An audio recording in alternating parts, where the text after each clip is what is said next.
Começa agora pela Rede Novo Tempo de Televisão mais um programa Evidências, na busca de fatos que comprovem a veracidade histórica da Bíblia Sagrada. O final do século XX e o início do século XXI foi marcado por acontecimentos tão extraordinários que muitos historiadores disseram que, em cerca de poucas décadas, a humanidade se transformou mais do que todo o mundo antigo em seus milênios de existência cultural. De fato, foram muitos acontecimentos espantosos, vários deles causadores de receio e perplexidade, mas também de alegria e esperança. Um exemplo foi o comparecimento em outubro do ano 2000 de mais de 100 mil pessoas em frente à prefeitura de Belgrado, na Sérvia, para comemorar o fim do comunismo e também se comprometerem com a defesa da liberdade de pensamento e de expressão. Os manifestantes receberam com muito entusiasmo o anúncio de um líder da oposição democrática sérvia. O anúncio oficial era de que o ex-presidente ditador Slobodan Milošević havia sido deposto e já estaria fora do país a bordo de um avião que o conduziria para o exílio. Muitos sérvios, incluindo idosos, mulheres e crianças, carregavam cartazes com frases de morte, pedindo inclusive a morte do ex-ditador. Milošević foi finalmente preso por uma solicitação do Tribunal Internacional de Haia e morreu repentinamente em 11 de março de 2006, enquanto aguardava o fim de seu julgamento pelos vários crimes políticos que cometeu, inclusive de genocídio. O fim do governo de Milošević foi um dos maiores golpes sofridos pelo regime comunista, supostamente seguidor das doutrinas de Marx e Engels. A queda do Muro de Berlim, a perestroika russa, a entrada da China para o comércio capitalista do Ocidente, o fim da era Fidel Castro, também foram outros duros golpes históricos que colocaram em xeque o otimismo dos marxistas que julgavam que a doutrina do socialismo seria a salvadora da humanidade. Alguns, para resguardar o ideal socialista dos extremos ditatoriais cometidos em seu nome, procuraram dizer que o que encontramos nesses países não foi o comunismo proposto por Marx, mas sim uma deturpação dele. O próprio Karl Marx, o pai do comunismo, que idealizara uma sociedade justa e igualitária para todos, não aceitaria o que foi feito em seu nome após a sua morte. Ele mesmo admitiria que as revoluções poderiam mudar o mundo, mas não mudariam um homem jamais. É provável que esta mesma admissão de Karl Marx seria a razão do fracasso de muitas de suas ideias na prática. É que, junto com esta admitida incapacidade de mudar o homem, o filósofo alemão construiu um sistema político que simplesmente jogava por terra todo o discurso religioso e o emprego de Deus como elemento-chave para a transformação da sociedade. A religião, dizia Marx, é o ópio do povo. A frase está no seu livro A Crítica da Filosofia do Direito de Hegel, que Marx escreveu em 1843 e publicou em 1844 num jornal político alemão que ele editava juntamente com o jornalista Arnold Rogge. A frase era inédita, mas a comparação entre religião e ópio, isto é, entre a fé e uma droga para adormecer os sentidos, não. Ela já tinha aparecido em livros de Immanuel Kant, Ludwig Feuerbach, Bruno Bauer, Heinrich Heine e outros escritores alemães. Porém, Marx foi um dos primeiros, ou talvez um dos mais implacáveis em sua comparação. Para ele, o desaparecimento da religião, interpretada como felicidade ilusória, era a única e principal condição pela qual o povo poderia, de fato, encontrar a real felicidade. A pergunta é: será? Antes de nos posicionarmos contra ou a favor da declaração de Marx, é preciso entender as raízes de sua rejeição religiosa. É que tanto ele quanto outros intelectuais que seguiram pelo mesmo rumo pareciam estar respondendo a um tipo de religiosidade medieval que trouxe verdadeiros traumas para a história da humanidade, e as suas origens antecedem em muito os séculos de nascimento de qualquer um desses intelectuais ou de outros europeus marcados por uma forte rejeição à fé. Aliás, a própria Bíblia Sagrada já havia mencionado de forma profética a vinda de um período obscuro, onde mentiras, crimes e opressões seriam cometidos em nome da fé. Escrevendo aos cristãos de Tessalônica, no primeiro século depois de Cristo, o apóstolo Paulo estava comentando sobre a volta de Jesus. Ele também falava sobre o juízo final do mundo quando escreveu o seguinte: Agora, irmãos, a respeito da vinda de Jesus Cristo, nosso Senhor, e do nosso encontro com Ele, pedimos a vocês o seguinte: não se perturbem facilmente, nem fiquem assustados se alguém afirmar que o dia do Senhor já chegou. Talvez alguém diga que nós tenhamos afirmado isso enquanto profetizávamos ou anunciávamos o Evangelho, ou que escrevemos isto em alguma carta. Não deixem que ninguém os engane com nada disso, pois antes desse dia terá de acontecer a revolta contra Deus, e terá de aparecer o perverso, que está condenado a ir para o inferno. Ele será contra tudo o que as pessoas adoram e contra tudo o que elas acham que é divino. Ele vai se colocar acima de todos e até mesmo vai entrar e sentar-se no templo de Deus e afirmar que é Deus. Por acaso vocês não lembram que eu lhes disse tudo isso enquanto estava com vocês? Segundo aos Tessalonicenses, capítulo 2, versos de 1 a 5. Preste atenção. Aqui Paulo fala da revolta e do aparecimento do perverso como acontecimentos que antecederiam a volta de Cristo. Pois bem, a palavra revolta, que aparece nesta versão que escolhemos em português, é a tradução do original grego apostasia, que vem da palavra apostasis. Esta palavra quer dizer divórcio, separação, rejeição, enfim, estar longe de, neste caso, longe dos princípios divinos. Mas aqui não se trata de um desvio comum da fé que alguma pessoa no momento de frieza espiritual pode ter. Não, aqui está falando de um desvio com profundidade histórica muito severa para a própria existência do cristianismo.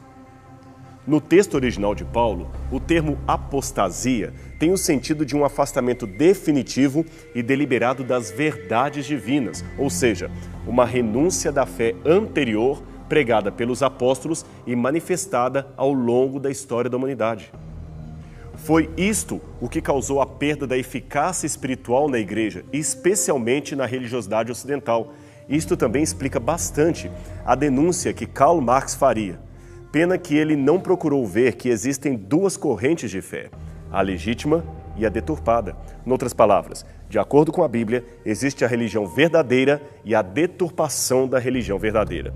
Era contra esta segunda forma de religiosidade que ele deveria se levantar, e não contra ambos, supondo que fossem apenas uma só.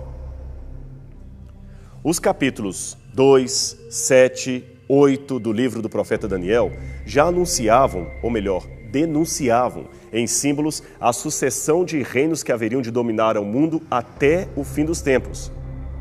Ele fala da Babilônia, da Pérsia, da Grécia, de Roma e, finalmente, de um obscuro poder, representado por um chifre pequeno, que usurparia o governo, deturparia as verdades de Deus e ainda perseguiria os que se levantassem contra a sua ditadura religiosa.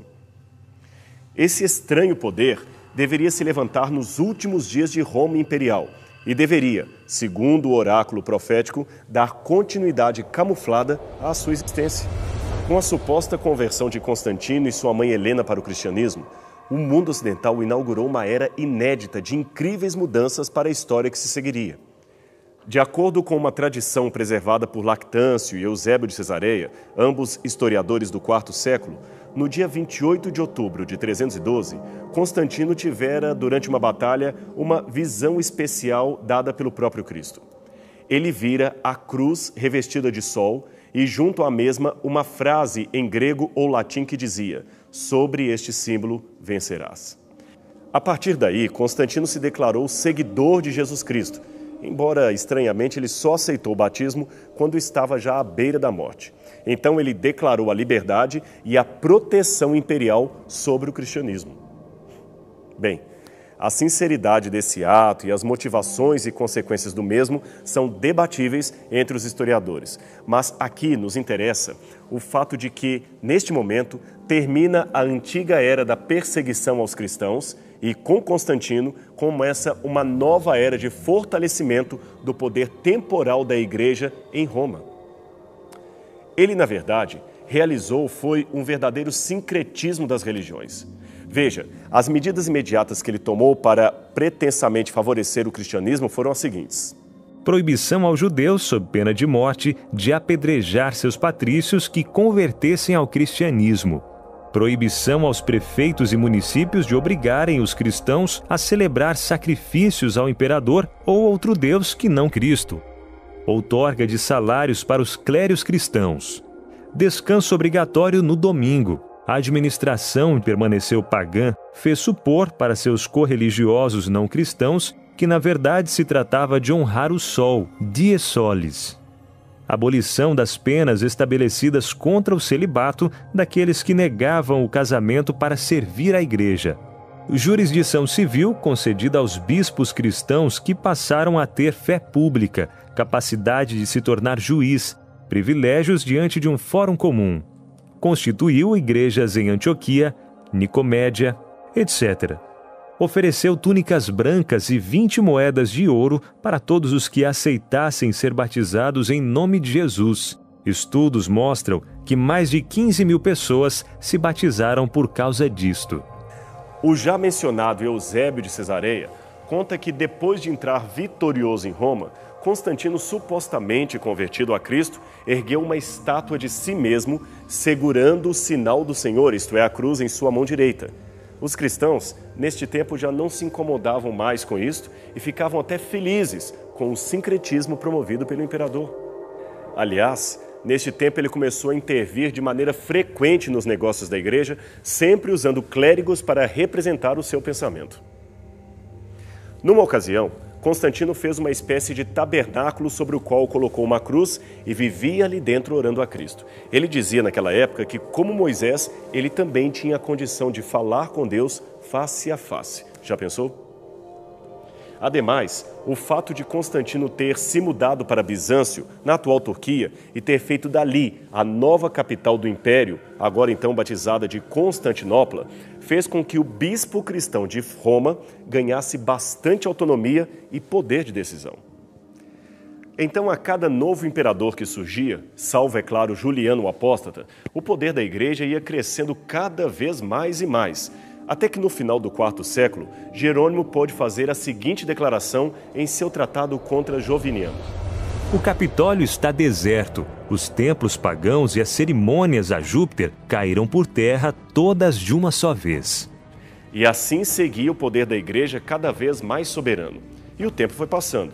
Aí, depois da morte do imperador Teodósio, o Império Romano, que agora já estava dividido entre parte oriental e ocidental, começou a ser sucessivamente atacado por tribos bárbaras as mais diversas. A parte ocidental foi definitivamente a mais atacada. Ela também se tornou palco de invasões bárbaras e, por incrível que pareça, essas invasões minaram tremendamente o poder do imperador do Ocidente, aumentando em contrapartida a força do bispo de Roma, para quem as populações indefesas começaram a olhar como seu providencial protetor e libertador. Finalmente, em 476, com a tomada da cidade de Roma por Odoacro, o rei dos Érulos, Rômulus Augustus, reconhecidamente o último imperador da Roma Ocidental, foi deposto e o bispo de Roma acabou ficando como o único representante da falida civilização latina. Era a queda do Império Romano Ocidental, mas não a queda da Roma eclesiástica. Muitos bárbaros haviam se convertido ao cristianismo ariano antes da entrada em Roma. E embora Ário fosse um herege condenado pela igreja, a incursão missionária de seu movimento ajudou muito na construção de um poder político que favorecia o bispo de Roma. Mas ainda havia desafios a serem enfrentados e entre eles estava a tarefa de converter muitas tribos do paganismo e também converter visigodos e lombardos do arianismo para a ortodoxia cristã. Um evento, porém, muito significativo ocorreu quase no final do V século. Foi em 493. Clovis I, rei dos francos, casa-se com Clotilde, princesa católica da Borgonha. Mesmo permitindo que seus filhos fossem batizados, ele mesmo hesitava em abjurar a fé de seus ancestrais. Mas ele também viu a Igreja Católica Romana tornando-se o grande poder eclesiástico do presente e do futuro. Aí, é claro, se defrontou com a questão básica. Deveria o seu poder crescer em aliança com esse outro poder ou em oposição a ele? A resposta, é claro, foi positiva e, à semelhança de Constantino, Clovis também resolveu fazer firme aliança com o bispo de Roma. Ele mesmo terminou sendo batizado no Natal de 496. Ele e 3.000 de seus soldados pelo bispo Remídio de Reims, que proferiu na ocasião as seguintes palavras: Inclina tua cabeça, ó rei, em humildade, adora o que havias queimado e queime o que havias adorado. O batismo de Clovis foi um marco de uma nova era, especialmente dentro da Igreja Católica Romana, tanto que alguns historiadores referem-se a ele como o fundador do Estado Católico. Depois de Clovis, surge no Oriente um novo imperador chamado Justiniano, que também reconheceu no Papa João II o chefe não apenas da cristandade ocidental, mas também de todo o povo do Oriente e do mundo inteiro. Numa carta dirigida ao bispo de Roma, ele escreveu: Empenhamo-nos em unir todos os sacerdotes do Oriente e sujeitá-los à sé da vossa santidade. Não toleraremos que nada que se refira ao estado da Igreja, por mais claro e incontestável que seja, possa ser discutido sem primeiramente ser levado ao conhecimento de vossa santidade, pois afinal sois a cabeça de todas as santas igrejas cristãs. Afinal, como antes dissemos, nos empenharemos sob todos os pontos de vista para promover o engrandecimento da honra e autoridade da vossa sé. Imperador Justiniano. Essa carta, diga-se de passagem, foi incorporada integralmente no Código Civil de Justiniano e, portanto, tomada como lei para todo o território ocidental e oriental de Roma. Para os líderes eclesiásticos da época, porém, não bastava o bispo de Roma ter apenas autoridades e direitos espirituais sobre os cristãos, não. Ele também tinha de ter direito, de fato, político sobre os novos reis. Mas para isto, era necessário que se eliminassem os invasores ainda arianos que não aceitavam a sua hegemonia sobre eles. Entre esses estavam especialmente os vândalos, érulos e os ostrogodos, que foram aos poucos sendo eliminados com a ajuda do reino franco, até que o último deles, os ostrogodos, foi finalmente extinto em 538 d.C. A partir daí, a autoridade do bispo de Roma, então nomeado Papa, era sem igual. Havia muitos homens e mulheres sinceros na Igreja de Roma, e isso é um fato, mas também havia aqueles que lutavam pelo poder, confinando a glória do céu à autoridade terrena. Muitos, então, infelizmente, de maneira inescrupulosa, tomaram as rédeas da história em nome de Deus e ajudaram a escrever as mais horríveis páginas da história da humanidade, um período de trevas, também chamado de Idade Média. O mundo mergulhou num caos tão horripilante que só a descrição do dia a dia dos tempos da Idade Média causa horror a qualquer cidadão dos nossos dias. Se estivéssemos andando pelas ruas de Roma ou qualquer outra cidade ocidental do século IX, por exemplo, nos depararíamos com um mundo repleto de sinais e sons estranhos. As condições de vida seriam pavorosas e a felicidade seria a última coisa a se contemplar no rosto dos transeuntes. Os cidadãos seriam geralmente sujos, com no máximo 1 ou 2 banhos anuais, os cabelos compridos, ensebados e pouco penteados. Seus rostos normalmente trariam marcas cicatrizadas da varíola, e mesmo soldados ou os mais ricos teriam pouquíssimos dentes em sua boca. Até a vida de um castelo seria menos confortável que um hotel moderno de 5ª categoria. Construídos de pedra e geralmente cercados por água, eles quase não tinham janelas para se proteger de ataques inimigos. O ambiente interno era lúgubre, sem banheiros, as camas repletas de pulgas e percevejos. As pessoas também eram, lamentavelmente, muito ignorantes. Os livros eram raros e menos de 5% da população tinham acesso a eles. Dentro dos feudos, que eles constituíam como um sistema urbano do Ocidente, as pessoas eram completamente analfabetas. Elas não sabiam praticamente nada sobre filosofia, religião, arte ou ciência. A vida fora dos limites do feudo era uma completa obscuridade e o assunto do dia a dia não ia muito além do que aquilo que tratava das condições locais ou dos mitos que eram ensinados em nome de Deus. Talvez por essa mescla de sofrimento e ignorância, as pessoas pareciam muito mais velhas do que seriam na realidade.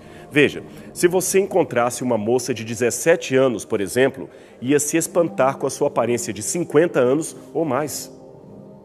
Afinal, a essa altura, ela já estaria casada ou viúva há pelo menos uns 5 anos e teria, no mínimo, outros 5 filhos, um para cada ano de casado. Isto é, levando-se em conta que ela tivesse sorte em não perder alguns dos seus bebês no nascimento, porque, afinal de contas, o trabalho de parto fazia com que muitas crianças morressem ou provocava talvez o falecimento da própria mãe devido a complicações que hoje não representariam problema algum para uma moça que estivesse grávida. E essa mesma adolescente, na verdade uma jovem senhora, mãe de família, teria de trabalhar arduamente numa terra dura, porque ela não teria nenhuma técnica de agricultura. Daquela terra, ela deveria recolher o seu próprio alimento e tirar a maior parte do que colheu para alimentar os nobres. Muitos viviam literalmente de comer gramas, terra e vermes para matar a sua fome de seus filhos, o que não faz muito sentido, levando-se em conta que a floresta estava repleta de animais de pequeno e médio porte que poderiam ser abatidos e cozidos. Mas a caça era proibida para os plebeus e, por isto, nenhum deles poderia sequer matar um pássaro para com ele alimentar a sua família. Dá para você imaginar que a subnutrição era algo muito constante. Aliás, as pessoas naquele tempo sofriam comumente de raquitismo e anemia, e não raro o pão que faziam mofava muito rápido por causa das péssimas condições de armazenamento. Mas o fato do pão estar mofado não impediu seu consumo, e como as pessoas comiam pão mofado, o mofo do centeio trazia uma doença chamada fogo sagrado. Muitos eram acometidos por ela. Essa doença fazia com que os camponeses tivessem inflamações por todo o corpo, além de fortes dores de barriga e constantes vômitos de sangue e bilis, além, é claro, de exalarem um terrível mau cheiro e espumarem como se fossem cães raivosos. Com esse quadro em mente, não nos espanta saber que uma pessoa comum da população mais pobre teria muita sorte se chegasse aos 35 anos de vida, e a maior parte deles morria antes mesmo de se tornar um adolescente. Assim, não é de se espantar que os níveis mais baixos da população fossem realmente tão pobres e tão sofridos. A Europa da Idade Média era um deserto vasto, quase intocado. Não havia grandes cidades, escolas, mercados. A população inteira da França era inferior a 6 milhões de habitantes, e a Inglaterra inteirinha, estamos falando de toda a ilha, não teria nem 900 mil moradores. Tudo em redor era escuro, com florestas impenetráveis entrecortando pequenos povoados e vilas de camponeses seriamente condenados à morte ou uma vida de miséria. E como sempre, aonde há miséria, há ditadores que tiram proveito da situação. Enquanto o povo morria às mínguas, o clero e os senhores e senhoras da nobreza se divertiam num imundo paraíso de injustiças e desperdício. Na Europa feudal, os senhores podiam tanto bater em seus servos quanto matá-los impunemente. Era apenas a utilidade econômica de um servo que refreava o pouco da brutalidade dos nobres que não queriam perder muito de seu capital. E como as pessoas se tornavam servas num feudo? Bem, havia alguns motivos, como por exemplo o espólio de guerra, as dívidas, mas o principal deles, e mais cruel ainda, era a fome. Diante da endêmica escassez de comida, muitos camponeses se escravizavam voluntariamente apenas para ter o que comer nas terras do senhor feudal. Imagine que situação. Mas esta era uma barganha cruel. Eles tinham de ficar presos à terra, proibidos de sair dali ou até mesmo de casar sem o consentimento do seu senhor. Em propriedades rurais da França e da Inglaterra, havia ainda uma prática terrível na qual os senhores feudais reivindicavam a ius prima noctis, ou direito à primeira noite. Sabe o que significava isto? Ele teria direito a ter relações sexuais com a noiva do servo na noite em que ele se casou com ela, desde que ambos fossem membros da sua propriedade. Em alguns poucos casos, o servo poderia, para redimir a sua noiva, pagar, sei lá com que dinheiro, ao senhor feudal para que não usasse o seu direito legal de possuí-la na noite de núpcias. Neste mundo de miséria, a esperança do povo vinha, é lógico, da igreja, das promessas de uma vida melhor no céu, com uma mansão de ouro, um banquete farto e o fim de todo o sofrimento. O problema é que a própria igreja contribuía para aquela situação de miséria, pois a igreja não permitia que o povo tivesse acesso a elementos mínimos da formação digna humana, como, por exemplo, a cultura e o conhecimento. Para eles, a ignorância e o analfabetismo eram apenas um instrumento para intensificar a fé do povo, mas não a fé num Deus verdadeiro, e sim a fé nos dogmas, na superstição, na tradição da igreja. Milhares morreram ouvindo o nome de Cristo sem jamais contemplarem sequer um exemplar da Bíblia Sagrada ou conhecer o verdadeiro Deus e a sua obra de salvação pela humanidade contidas neste livro. Essa era realmente uma religião de ópio e alienação, bem aos moldes da crítica de Karl Marx, mas não era, relembremos, a verdadeira religião da Bíblia. Contudo, esse quadro vai mudar. Os novos tempos terão um reavivamento da fé que certamente foi proporcionado pela própria providência divina. Esta providência, mais uma vez, se compadeceu do seu povo. E você quer saber como continua essa história? Então não perca a continuação deste assunto no programa Evidências da semana que vem, aqui na TV Novo Tempo. A gente se encontra lá.